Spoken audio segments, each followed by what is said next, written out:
तो उज्जैन के तराना में हिंसक झड़प के बाद तनाव है। तराना में आपको बता दें, आनंद ट्रेवल्स की बस में आग लगा दी गई। रात में बस में उपद्रवियों ने तोड़फोड़ की थी। बजरंग दल के पदाधिकारी पर हमले के बाद यह तनाव बढ़ चुका था, तो पुलिस ने इलाके में धारा 163 भी लगा दी है। तो इस पूरे इलाके को छावनी में तब्दील कर दिया गया। पुलिस बल की तैनाती यहां पर है ताकि किसी भी तरह की स्थिति खराब ना हो, तनाव ज्यादा ना बढ़े। इसको लेकर पुलिस की ओर से मोर्चा संभाल दिया गया है। तस्वीरें आपको दिखा रहे हैं। उपद्रवियों ने जिस तरह से कल तोड़फोड़ की थी, यहां तक कि आग लगा दी थी। तराना में आनंद ट्रेवल्स की बस में आग लगने की यह घटना सामने आई थी और यह आग किसी और ने नहीं बल्कि उपद्रवियों ने लगाई थी। दो तस्वीरें इस वक्त आपकी टीवी स्क्रीन पर ये आप देख सकते हैं। उज्जैन के तराना में कल क्या कुछ हुआ, नया पूरा इलाका जहां पर पथराव हुआ, आगजनी सामने आई, तो यहां तक कि बस में आग लगा दी गई। और उसी घटना से जुड़ी हुई देखिए ये तमाम तस्वीरें आपको दिखा रहे हैं। दो तस्वीरें आपके सामने, उज्जैन के तराना में जिस तरह से विवाद हुआ, विवाद के बाद पथराव, यहां तक की आगजनी। अब पुलिस ने यहां पर मोर्चा संभाला हुआ है। पुलिस बल की तैनाती है कि ताकि किसी भी तरह की घटना सामने ना आए और ये विवाद ज्यादा ना बढ़े, इसको लेकर पुलिस की ओर से मोर्चा संभाला गया है। तो उज्जैन के तराना की ये तस्वीरें जहां पर अचानक से विवाद बढ़ गया, दो समुदायों के बीच में झड़प होती है और बात आगे बढ़ जाती है, जिसके बाद बसों में, दुकानों में भी तोड़फोड़ हुई। दरअसल इस पूरे विवाद को आप समझिए, बजरंग दल के पदाधिकारी पर हमले के बाद यह तनाव बढ़ चुका था और यही वजह थी कि तोड़फोड़ और आगजनी भी हुई। हालांकि अभी की बात की जाए तो पुलिस ने इलाके में धारा 163 लागू कर दी है और पुलिस की नजर बनी हुई है। चले और ज्यादा जानकारी के लिए हमारे सहयोगी ललित जैन जुड़ चुके हैं। उज्जैन से सीधा रुख करेंगे। ललित, कल ये विवाद हुआ था और विवाद भी ऐसा कि तोड़फोड़ हुई, आगजनी हुई। अभी फिलहाल आज की बात की जाए तो धारा 163 भी लागू है। अभी क्या है, क्या तनावपूर्ण माहौल है या स्थिति सामान्य है? ललित जी, मैं इस समय नया बाखल क्षेत्र में हूँ। तराना के आप देख सकते हैं यहाँ भारी संख्या में हिंदू लोग खड़े हुए हैं क्षेत्र में। अभी एक दुकान में तोड़फोड़ हुई है सामने ही, और यहाँ पे भारी पुलिस फोर्स भी तैनात है। आप देख रहे हैं कि पूरी तैयारी से पुलिस फोर्स की किसी भी स्थिति से निपटने के लिए तैयार है। आज सुबह से लेकर एक बस में और एक दुकान में आग लगा दी गई है। जगह जगह तोड़फोड़ हुई है, पथराव हुआ है। अभी नयापुरा क्षेत्र में कुछ देर पहले पथराव हुआ, तो स्थिति पूरी तरह तनावपूर्ण है। हालांकि पुलिस प्रयास कर रही है कि मामला शांत हो जाए, माहौल शांत हो जाए। जो रात को सोहेल ठाकुर के ऊपर हमला हुआ था, उस नाबालिग सहित 6 लोगों को गिरफ्तार कर लिया है। जो हिंदुवादी संगठन है, उनकी मांग है कि उनका जुलूस निकाला जाए, उनके मकान तोड़े जाए। इसी बात को लेकर आक्रोशित है। वही कुछ जो बाघल क्षेत्र में जहाँ खड़े इन लोगों का आरोप है कि मुस्लिम समुदाय ने उनके घरों में तोड़फोड़ की है, पथराव किया है, इसके वजह से वो आक्रोशित है। और वो भी आप देख रहे हैं कि सभी के हाथों में लाठी डंडे आपको दिख रहे होंगे। जो लाठी डंडे है और वो तैयारी से वो भी उसका बदला लेने के प्रयास में। हालांकि बीच में जो पुलिस है, बीच में सेतु बन के खड़ी हुई है, बीच में पुलिस अवरोध बन के खड़ी है, यहाँ पर नारेबाजी भी हो रही है। देख रहे हैं। बिल्कुल ललित, यानी कि अभी भी लोगों में गुस्सा देखा जा रहा है, इकट्ठा हुए हैं और कहीं ना कहीं यहां पर कार्रवाई की मांग कर रहे हैं। लेकिन ललित, ये पूरा विवाद कल हुआ था और आज एक बार फिर से आगजनी सामने आती है, यहां पर देखिए तोड़फोड़ की जाती है। तो क्या कल पुलिस की ओर से कड़ा एक्शन नहीं लिया गया था, जिस तरह से आज भी उपद्रवियों ने यहां पर आतंक फैलाया, उत्पात मचाया? जी, करीब 8 बजे के बाद जो घटना हुई थी, जब पहले हमला हुआ, उसके बाद हिंदुवादी संगठन थाने का घेराव हुआ, उसके बाद लगातार घटना होती थी, तोड़फोड़ होती थी। हिंदुवादी संगठनों की मांग के अनुसार ही पुलिस ने पहले सारे आरोपियों को राउंड ऑफ कर लिया। उसके बाद ही दोनों पक्षों में तनाव बढ़ता गया। आज लगातार पथराव और आगजनी की घटना सामने आ रही। पुलिस प्रयास कर रही है, पर कभी एक पक्ष सामने आ जाता है तो कभी दूसरा पक्ष सामने आ जाता है। तो पूरा फोर्स इसको समझाना पड़ा हुआ है। जैसे कि आप देख रहे हो, अभी भी यहाँ पे इसी स्थिति में है कि हमले के लिए जो हम नया बाखल खड़े हुए, दूसरी साइड का है जहाँ पे कोई भी घटना के लिए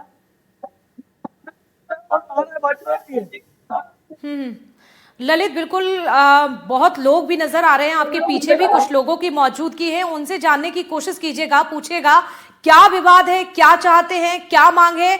और ये भी बताइए, अब तो धारा 163 लागू कर दी गई है, तो क्या पालन किया जा रहा है? ये धारा 163 जरूर लागू है। जो मुख्य इलाके है जहाँ पर पुलिस फोर्स है, ये नया बाखल जो है गली है जहाँ पर ये लोग इकट्ठा हुए हैं। दूसरी ओर जो एक दरगाह है जहाँ पर मुस्लिम इलाका है, तो यहाँ पर पुलिस प्रयास कर रही है कि पहले इनको शांत करे। धारा का अनुपालन जब हो सकता है जब ये पहले साफ हो जाए स्थिति है, पुलिस अभी प्रयास कर रही है कि बल प्रयोग नहीं करना पड़े, इसलिए पुलिस सिर्फ अभी तक समझाई दे रही है, हुड़की दे रही है। वो प्रयास करे कि इसी तरीके से घर चले जाए, इसलिए लोग कुछ आक्रोशित है, कुछ समझाने का प्रयास कर रहे हैं। बाकी जैसी स्थिति होगी पुलिस परिस्थिति अनुसार काम करने का बता रही है। ललित, बातचीत कीजिएगा, आपके पीछे कई लोग हैं, उनसे जानने की कोशिश कीजिएगा, समझिए इस पूरे विवाद को लेकर और मांग क्या है ये भी बताइए।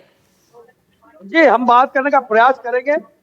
क्या शुभ नाम भाई आपका? शिवम जी, क्या घटनाक्रम जो आपको शिकायत है? घटनाक्रम ये है कि पूरा विवाद फिर होने के बाद ये जो गली है चूड़ी बाजार की, यहाँ पर समझा कि अपने हिंदू परिवारों पर आक्रमण करा, बदतमीज करे, लेडीजों के साथ हाथापाई की, ये कोई अच्छा थोड़ी ना है। इसी से आक्रोशित है। क्या भाई नाम, क्या नाम आपका? मगरू जी, क्या घटना समझाने के चक्कर में हमारे भाइयों को मारा इन्होंने। अच्छा, हाँ, तो इनको समझाने के चक्कर में पैसा नहीं उठाया, हमारे घर पे आके गाली गलौज करी और उनको मारपीट की भाभी थी। तो जैसा कि आपने देखा, जो यहाँ पर आक्रोशित लोग हैं उनका कहना है कि उनके परिवार पर हमला किया गया, उनकी महिलाओं के साथ अभद्रता की गई, इसी को लेकर वो आक्रोशित है और वो बदला लेना चाहते हैं। हालांकि बीच में जो है पुलिस अवरोध करके खड़ी हुई है, जिससे कि विवाद आगे न बढ़े।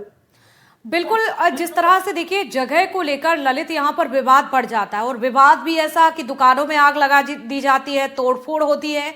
तो इस जगह को लेकर क्या पहले भी किसी भी तरह का विवाद हुआ, किसी भी तरह की मांग दोनों पक्षों ने रखी, या फिर अचानक से कल देर रात ये बवाल हुआ? जी, पहले तो बता दूं कि किसी जगह को लेकर नहीं हुआ है। ये जो है सोहेल ठाकुर है और जो जिन लोगों ने हमला करा उनके में बीच में पहले भी रंजिश थी। और जो ये घटना है कल आकस्मिक थी कि भाई एक घोड़ा गाड़ी को लेके वो एक जगह खड़ा हुआ था, उसके घर के वहां पे बड़ा श्री राम मंदिर के वहां पे उसको समझाने के बहाने आए और फिर पीछे से हमला कर दिया, जिससे गंभीर घायल हो गए, जिससे हिंदुवादी संगठन जो है आक्रोशित हो गए और थाने का घेराव हुआ और घटना इस तरीके से बढ़ गया कि पूरे क्षेत्र में तनाव फैल गया। बिल्कुल, यानी कि तनाव अभी भी बढ़ा हुआ है, लेकिन पुलिस ने गिरफ्तारियां भी की हैं। ललित, बताइए जरा किस किस को हिरासत में लिया गया है, जांच कहां तक पहुंची है, प्रशासन, अब जिम्मेदार लोग क्या कह रहे हैं इस पूरे मामले को लेकर, तनाव जिस तरह से इलाके में बढ़ रहा है, क्योंकि लोगों की नाराजगी, ये गुस्सा तो अभी भी देखा जा रहा है जिस तरह से आप बातचीत कर रहे थे लोगों से। जो लोगों की नाराजगी है, अब उस बात को लेकर गिरफ्तारी को लेकर, क्योंकि पुलिस ने सोहेल ठाकुर को हमले के मामले में 6 लोगों को गिरफ्तार कर लिया, जिसमें नाबालिग है। अब ये है कि इनका कहना यह है कि कुछ देर पहले इनके घरों पर पथराव हुआ, इनकी महिलाओं के साथ अभद्रता हुई, उसी बात का आक्रोश है। दोनों पक्ष एक दूसरे पर आरोप लगा रहे हैं और इसी को चलते तनाव फैला हुआ है। बिल्कुल, यानी कि आरोप प्रत्यारोप का दौर जारी है। एक तरफ देखिए बजरंग दल के पदाधिकारी के साथ भी मारपीट हुई थी, ये गंभीर आरोप भी लगे हैं, जिसके बाद कार्यकर्ताओं में भी झड़प हुई।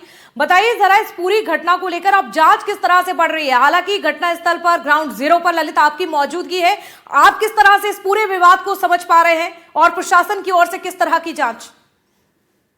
जी, जैसा कि मैं बता दूं कि जो घटनाक्रम की शुरुआत है वो सोहेल ठाकुर से हुई है। सोहेल ठाकुर क्योंकि लव जिहाद के मामले में, इस तरीके के मामले में हस्तक्षेप करता था, वो बजरंग दल का नगर सेवक मंत्री है और इसी बात को लेकर उसके प्रति आक्रोश था कुछ जो लोगों का, जिन लोगों ने हमला करा और उसी को लेकर उन लोग कल शाम को हमला करा, मारपीट करी। इसको लेकर बजरंग दल, जो हिंदुवादी संगठन के लोग आक्रोशित हो गए और वो लगातार तोड़फोड़ कर रहे हैं, मारपीट कर रहे हैं। उनका आरोप, पहले उनकी मांग थी कि आरोपियों को गिरफ्तार किया जाए, गिरफ्तार करने के बाद उनकी मांग हुई कि भाई उनको मकानों को ध्वस्त किया जाए, उनका जुलूस निकाला जाए। पुलिस इस मामले में अभी जांच कुछ कर नहीं पाई है, क्योंकि जो स्थिति है पुलिस पहले माहौल को शांत करने में लगी हुई, लॉ एंड ऑर्डर बनाने में चली हुई। अभी आप देख रहे हैं कि यहाँ जो है अभी भी भगदड़ की स्थिति बार बार हो रही है। हालांकि पुलिस अधिकारी जो है वो लोगों को समझाने का प्रयास कर रहे हैं, जो प्रमुख लोग हैं उनसे समन्वय बिठाने की कोशिश कर रहे हैं कि किसी तरीके से मामला शांत हो जाए, लेकिन जो स्थिति है वो अभी तक काबू में आती नहीं दिख रही है। बिल्कुल, कहीं ना कहीं। और देखिए अब धारा 163 भी लागू हो चुकी है और इतनी भीड़ उसके बाद भी इकट्ठा है, अभी भी लोग मांग कर रहे हैं। चलिए आप नजर बनाकर रखेगा, अपडेट आपसे लगातार लेते रहेंगे। ललित, बहुत शुक्रिया जानकारी देने के लिए। तो ये पूरा विवाद देख रहे थे आप, विवाद की तमाम तस्वीरें आपको दिखा रहे थे। तो वहीं इस पूरे विवाद को लेकर तराना विवाद पर शहर काजी सफीउल्लाह ने लोगों से शांति बनाए रखने की अपील की है, साथ ही प्रशासन से दोषियों पर कड़ी कार्रवाई की मांग भी की है। भाई हम तो ये चाहते हैं कि नगर में शांति बनी रहे। अगर कोई बात हुई है, किसी से कोई गलती हुई है, तो प्रशासन उसके खिलाफ कार्रवाई करे, जांच करे, लेकिन आम लोगों को उससे परेशान नहीं करें। हम तो ये चाहते हैं कि नगर में जो हमारे वहाँ शांति बनी है, तराना हमारा अमन शांति का, और सभी लोग यहाँ मिलजुल के रहते हैं।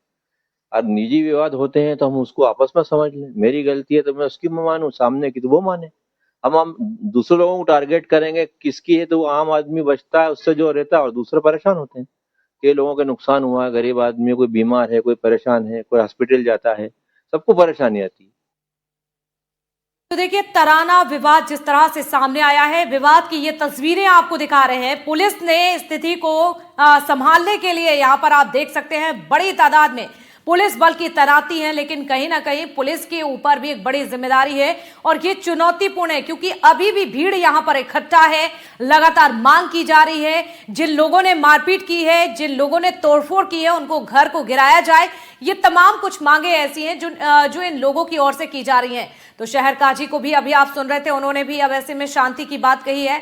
हालांकि पुलिस ने मोर्चा संभाल लिया है। अभी फिलहाल बात की जाए तो अभी भी सब कुछ सामान्य नहीं है, क्योंकि अभी ये विवाद लगातार बढ़ता हुआ नजर आ रहा है। इलाके में तनाव बढ़ा हुआ है और यही वजह है कि प्रशासन ने मोर्चा संभालने के लिए धारा 163 लागू कर दी है।